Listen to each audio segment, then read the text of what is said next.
L'invité du jour. Et il est là, il est notre invité ce matin dans le 6-9 à l'occasion de son double concert, demain au Plaza Club à Zurich et puis vendredi aussi au Frisson à Fribourg avec son groupe The Weeping Willows. Le chanteur John Tears est avec nous ce matin, non sans mal, non sans peine. Coucou John. Coucou. Écoutez, je suis super content d'être ici, donc merci. On est aussi très heureux, t'as une banane énorme, t'as un sourire énorme, forcément ça se donne et ça nous met le sourire aussi. Alors pour celles et ceux qui éventuellement, je sais pas, seraient restés enfermés dans une forêt pendant 4-5 ans, eh bien John Tears, c'est ça.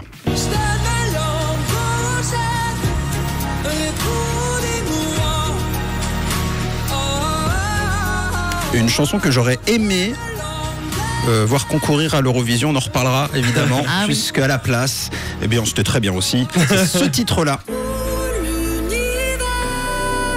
qui t'a permis de prendre la 3e place de l'Eurovision, ce qui est quand même une très belle performance. On reparlera de tout ça. Planning chargé en tout cas ces temps-ci pour toi, John. Peut-être que vous pourrez rajouter aussi bientôt la nouvelle d'ici 3 semaines, un mois, comme ça. Mais avec grand plaisir. Bien sûr. On va parler de tout ça, de ton actu, de tes projets à venir. Toi, tu sors d'une très belle aventure une fois de plus avec The Voice All Stars. Comment tu as vécu l'expérience par rapport à la première fois, parce que c'était une deuxième fois pour toi? Alors moi j'avais vraiment envie de comment dire. Alors il y a eu déjà The Voice et l'Eurovision, tout s'est enchaîné tellement vite. Après il y a eu l'annulation, c'est vrai que ça a été un peu complexe à digérer, on va dire, le côté yes on va y aller, eh ben non on n'y va plus, ok. C'est et puis après il y a eu aussi plein de participants du coup l'année précédente qui n'ont pas pu retourner l'année suivante parce qu'ils ont dû refaire tout un concours, et puis j'ai eu la chance d'avoir une équipe compréhensive avec qui j'ai pu vraiment discuter, et puis on est parti avec une autre chanson. Donc comment revenir sur The Voice All Stars? Pour moi déjà c'était que j'avais envie de vivre l'expérience d'une autre manière. Enfin, pas avec tout le stress qu'il y avait eu à la première saison, mais plutôt en mode détendu. Et puis c'était un anniversaire, à la base c'était une émission. Puis finalement c'est devenu une saison. Et puis ça c'est TF1 adore faire des petites surprises comme ça la semaine avant les enregistrements, c'est super. Et ça en fait ça a été enregistré en décembre l'année passée, donc avant l'Eurovision. Ah oui, d'accord. Donc on a parlé de l'Eurovision en disant voilà bravo John, c'était bien, alors qu'en fait c'était pas encore passé. Oui. Mais après il y a eu les lives là il y a pas longtemps, et c'est vrai que c'était une expérience incroyable. Et moi j'adore. J'ai fait des rencontres exceptionnelles comme la première fois, et puis pour moi c'est toujours un plaisir de revenir parce que c'est vraiment une émission avec des moyens exceptionnels. On se sent bien, on chante avec des conditions vraiment super, un orchestre live, des arrangements top, une équipe de production qui est assez cool. Donc pour moi c'est du bonheur. Exactement, c'était retourné à la maison. Tu parlais de la première saison de The Voice où il y avait pas mal de stress. Il paraît que c'est ta maman qui t'avait inscrit à l'émission, c'est vrai ? Oui, en fait, je faisais partie d'une académie, et puis je lui ai dit que j'arrêtais les études. Et puis là, elle était absolument pas d'accord. Et puis en fait, elle avait envie de me soutenir sans me dire oui, t'as fait le bon choix. Donc en fait, elle m'a filmé, mais elle me l'a pas dit. Du coup, elle s'est dit que comme ça pouvait peut-être m'aider d'un côté s'il me prenait. Puis à la fois, elle s'est dit comme ça, je te le dis pas, comme ça fait pas genre je soutiens ton envie de quitter l'école. Donc je savais qu'elle m'avait inscrit sans me le dire, mais je veux dire, je savais même pas que c'était pour ces raisons-là. J'ai su ça mise au point, voilà, quand elle a eu une petite interview, et puis on l'a bien fait. Ouais, non, franchement, elle a été précurseur de quelque chose d'énorme. Après avec l'Eurovision, Alios qui m'ont du coup aussi repéré sur The Voice, et puis qui m'ont demandé de faire un camp avec eux, et que ça s'est organisé aussi un peu, genre vraiment c'était du last minute. Et puis je me suis dit, je savais pas trop ce que je faisais dans ce camp. Puis en fait après, c'est une fois arrivé au camp qu'ils m'ont expliqué que c'était pour l'Eurovision, et puis qui m'ont un peu détaillé les choses, et je me suis dit waouh, ok, ah ouais d'accord, je suis pas sûr, franchement, je viens de finir une émission, je suis pas sûr que j'ai envie d'en refaire une. Et puis au final, après quand j'ai vu les enjeux et tout ça, je me suis dit mais en fait non, il faut que j'y aille, il faut que je fonce. Et du coup c'était assez, franchement je regrette absolument pas, et merci à tous ces gens que je rencontre dans ma vie, qui sont exceptionnels et puis qui me donnent envie de continuer. Et puis c'est ça le plus important, c'est de rencontrer des gens qui nous poussent vers l'avant. C'est ça. Et pour la version All Star, c'est encore ta maman, elle y est pour quelque chose? Non, alors c'est Bruno Berberes, le directeur de casting, qui m'a appelé puis qui m'a dit écoute, on fait une saison anniversaire, une émission anniversaire, on aimerait bien que tu viennes. J'ai dit franchement ouais, je veux bien, c'est trop bien, trop cool. Et puis je pense que j'avais aussi envie d'y aller parce que j'avais vraiment envie de rencontrer Zazie. Pour moi c'est un peu l'artiste l'artiste en France avec qui j'ai envie de travailler. Et puis voilà. Bon, on va parler évidemment de ton actualité, à savoir déjà, alors tu nous as un peu vendu la mèche tout à l'heure, un nouveau titre qui devrait arriver dans 3 semaines, on va en parler dans cette seconde partie, et puis aussi de tes concerts qui là arrivent demain et vendredi, ce sera à Zurich et Fribourg avec ton groupe, d'ailleurs tu nous expliqueras un peu c'est comment John Tears avec les siens sur scène, on en parle juste après ton titre justement, Répondez-moi, j'aurais une question à te poser justement par rapport à ce morceau-là qui moi m'a rendu complètement fou au moment où il est sorti. On écoute John Tears et puis on revient avec toi juste après. On partage un bout de matin avec John Tears aujourd'hui avant ses concerts à Zurich, demain et Fribourg, vendredi John Tears. Ah, John Tears.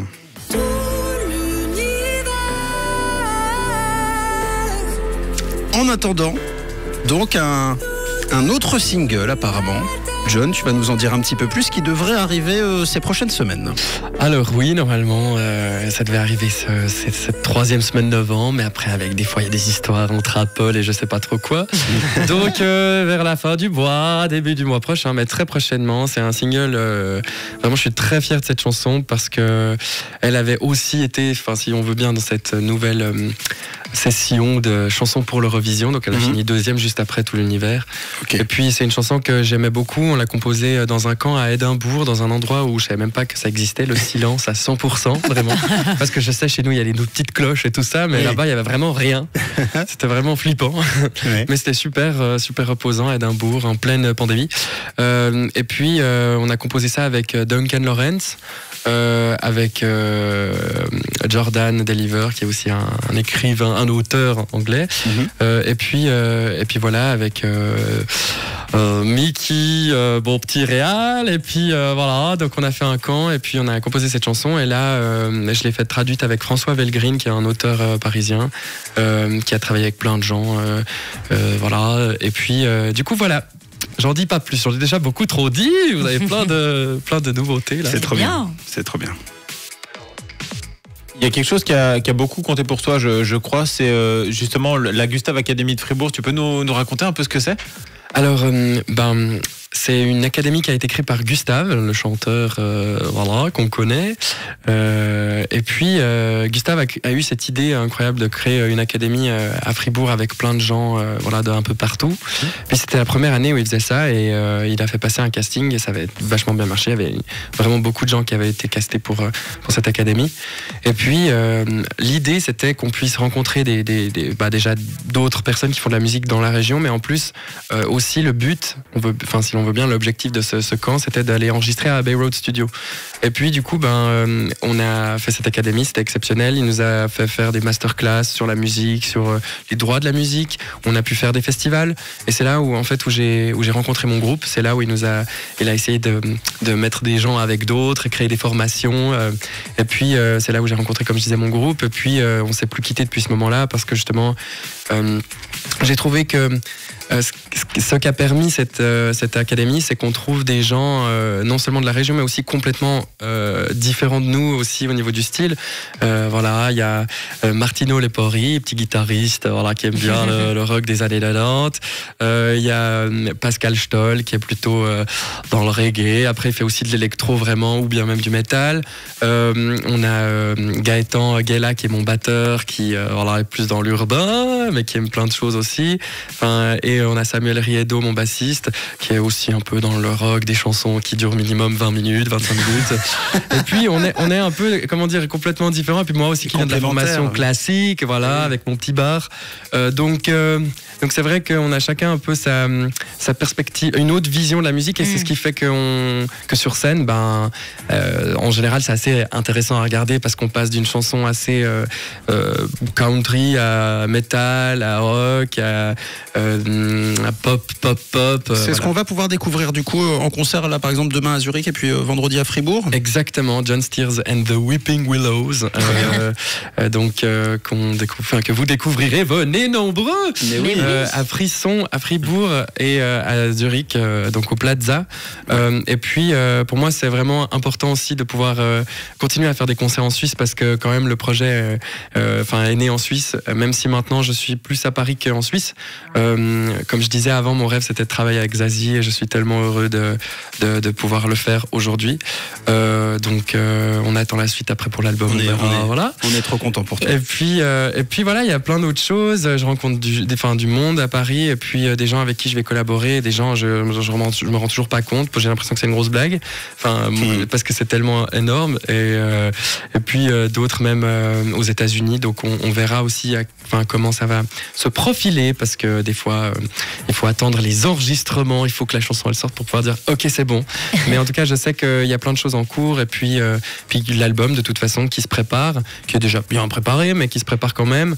Et puis espérer quelque chose de moi vers mars, avril l'année prochaine j'imagine. On espère. Sauf si il y a de nouveau des problèmes. On va éviter. On a une petite minute pour parler de ton actu très chaude. Oui, il y a un grand rendez-vous qui t'attend bientôt, les Swiss Music Awards. Exactement, les MTV en tout cas. Oui. Les MTV. Alors les Suisses, j'espère. Ouais, on espère aussi. On est optimiste nous. Mais déjà les MTV, donc j'ai eu la chance d'être nominé en fait pour ces MTV à côté de gens exceptionnels comme Stéphanie Heinzmann, Loredana, Arma Jackson. Donc pour moi déjà c'était déjà exceptionnel d'être nominé, mais en plus là, on verra comment ça va se profiler. Mais on peut aller voter jusqu'aujourd'hui. C'est vraiment, on va sur le site des MTV EMA, donc européen. Et puis ça se passera à Budapest. Et puis c'est seulement le gagnant qui peut aller là-bas. Et puis si j'y vais, en tout cas pour moi c'est exceptionnel parce que ça me permettra aussi peut-être de rencontrer des gens, des artistes en tout cas que moi j'admire, international, que j'ai pas la chance dans un autre format de pouvoir rencontrer. Là c'est quand même un prix européen, donc ça serait quand même chouette de pouvoir se retrouver là-bas. On va mettre un petit lien d'ailleurs pour que vous puissiez voter et soutenir John Tears. Eh bien en tout cas on est très heureux de t'avoir eu avec nous, John. Évidemment on te souhaite de belles soirées de concert avec The Weeping Willows, ton groupe, donc à Zurich demain au Plaza Club et puis à la maison, presque chez toi, à Fribourg, au Frisson, ce sera vendredi. Exactement. Merci pour votre bonne humeur, c'était super. Et puis bonne chance à tous les gens sur la route. Ah, ça c'est sympa. Ça c'est cool. Oui, car en ce moment il y a tout l'univers sur la route. John Tears était notre invité, on va vous mettre plein de photos, une vidéo et puis des petites infos sur l'Insta Rouge officiel. Et puis encore merci pour ta joie de vivre, ton enthousiasme, ton sourire et à très vite. À très vite. Allez, des bisous.